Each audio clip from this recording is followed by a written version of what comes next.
Ladies, gentlemen, non-binary pilots, take your schizophrenia pills, because Titanfall 3 is here, and it's running on a diesel engine. So, Diesel Knights. Sounds pretty cool. Currently in a playtest, and it's more than just fun. With couch co-op, which can easily be turned into online split screen, thanks to the Steam co-play feature, Diesel Knights is great. With one map multiplayer and single-player time trials, 4-player split screen, one gun for pilots and the mechs, and that big ol' mech. Say hi, sweetie. So, how does she play?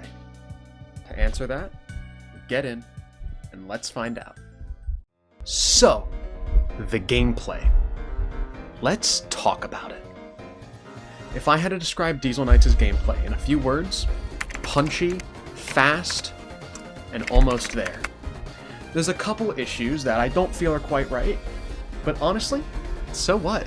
The game's still in alpha, and the man himself is still going to keep working on this for a long time. So, whatever issues there might be, they'll get ironed out. The gameplay is fun. I love running around on sand table. I love the instant kill punch to headshot combo. It's great. The gameplay is fun, and frankly, if I had to mention really one issue, it's that the Gunwalker currently is just a little bit too frail for my tastes, only taking some 2 to 3 shots from the main gun to go down.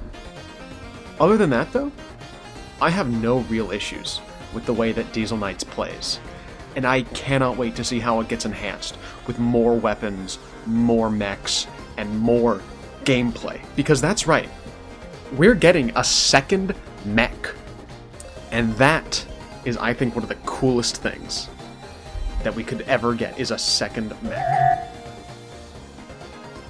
What's it gonna be like? Xavier said it's probably gonna be bigger, chunkier, tankier, heavier, and I cannot wait to run around and slap people around with that. I love Diesel Punk. From Wolfenstein to the Imperial Guard to everything in between, I love it, love it, love it. I was a kid who was obsessed with the World Wars when I was younger, so seeing this makes younger me really happy. And the other thing I love about Diesel Knights is the mechs. Titanfall, Lancer, Gundam, Armored Core, and beyond. Mechs are the coolest thing ever, and I am so happy to see them represented here. One other thing that really needs to be discussed when we're talking about Diesel Knights is the Kickstarter, and how there is not much time left. If you love Diesel Knights, if you love what XBJ and his team are doing, go to the Kickstarter right now and give them some money. We are so close to hitting the last 2 stretch goals with the time we have left. We need to get there. So far, in terms of stretch goals, we've hit the base game with online PvP, infantry NPCs, autopilot, co-op PvE, weapons, enemy factions. We did all that day 1. From there we hit console porting, pilot customization, mech customization, a second chassis, which I already talked about, an additional map, more weapons. All that's left are 2 more stretch goals. We can do this. So I don't know about you guys, but as for me, I'm enlisting. How about you?